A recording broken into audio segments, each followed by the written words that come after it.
Okay, so 4A have chosen the book Walk of the Whales by Nick Bland. So Walk of the Whales tells the story of when all the whales in the ocean leave their home to walk around on land. As you can imagine, people don't know quite what to think. Soon everyone is sharing their swimming pools, trains are hard to squeeze into, and all the restaurants are running out of fish. Until one day, a smart little girl decides to ask the whales why they have come out of the ocean and into the cities and towns. Stay tuned to find out why. We hope you enjoy. When the whales walked out of the ocean and into the towns, they were greeted with smiles from the children. From others, they only got frowns. Wow, look, a whale, how astonishing. The man selling fish was delighted, but the swimming pool users were not. Hey, get on my leg. The trains were a bit overcrowded, but were filled with a beautiful song.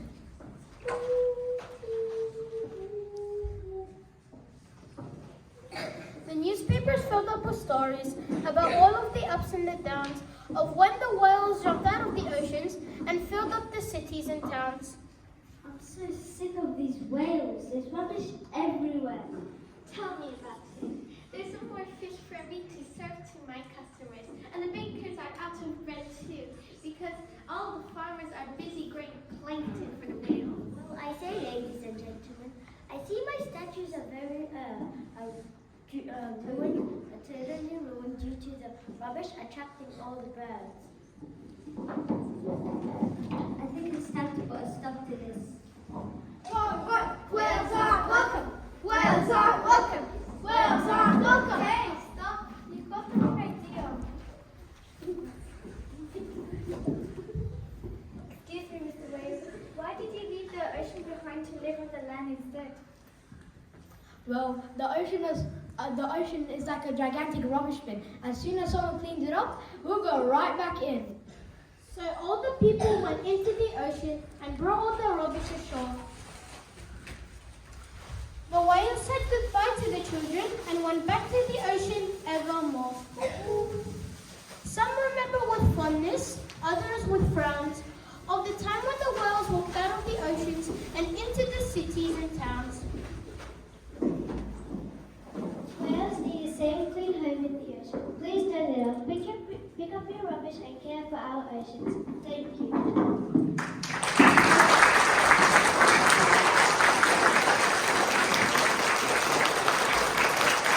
The book that we had a look at was called Winston and the Indoor Cat. It's by Layla Rudge, and Layla Rudge was also the illustrator. She drew the pictures in it. And the way that we chose our characters was because we voted for them. So they auditioned for it. The people who wanted to be a part of the play put their hands up, and then they showed us their best performance, and then the class voted for them.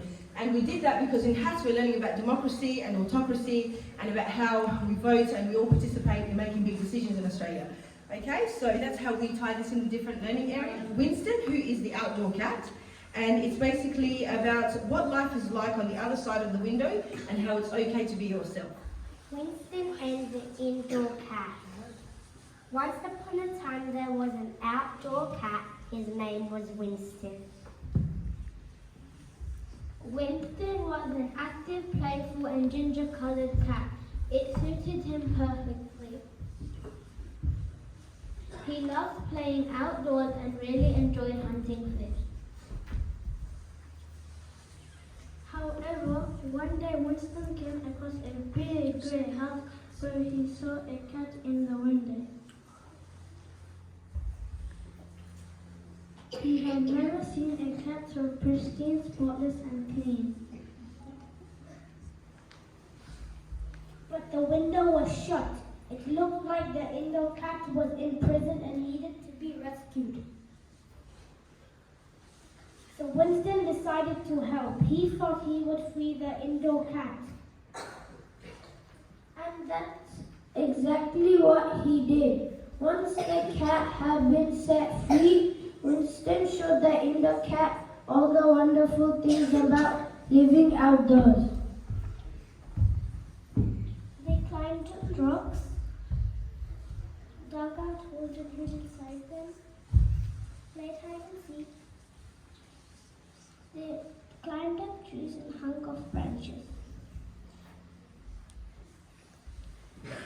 The indoor cat agreed that the outdoors was exhilarating and exciting. But it turned out he didn't really like feeling exhilarated and excited. So the indoor cat decided not to be rescued. However, he did invite Winston over for lunch. The indoor cat showed Winston all the wonderful things about living indoors. He showed him the computer.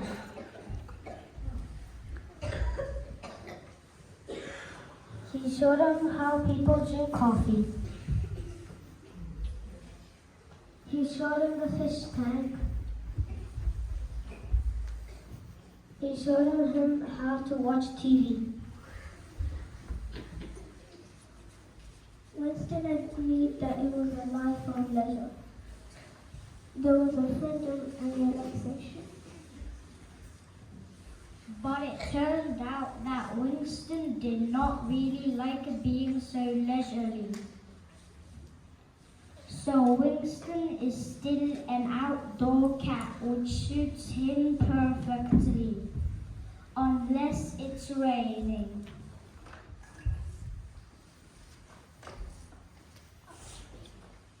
Thank you for watching.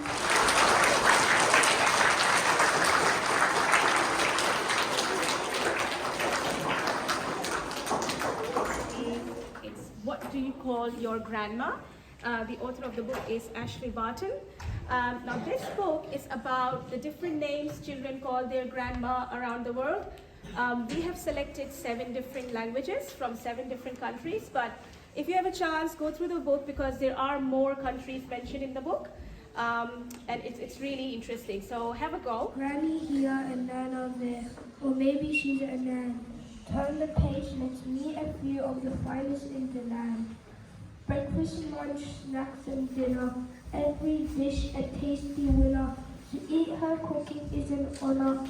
Francesca calls her grandma Nana. I'm from Italy and I call my grandma Nonna.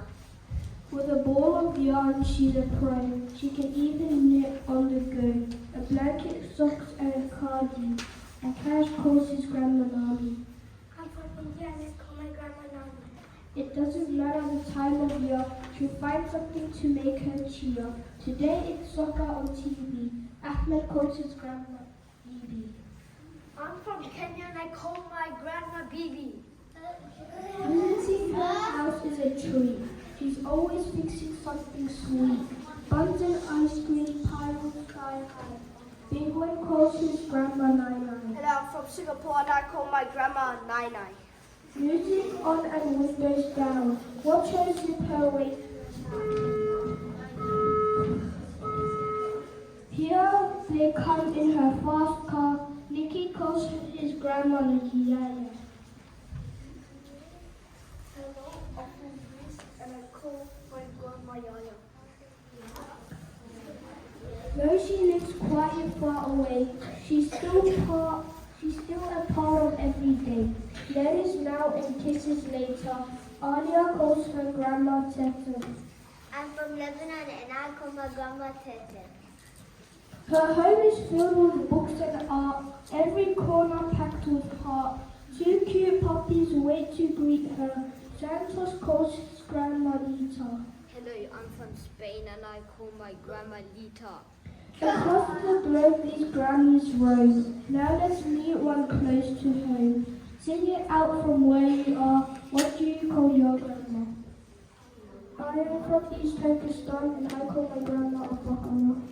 What do you call your grandma?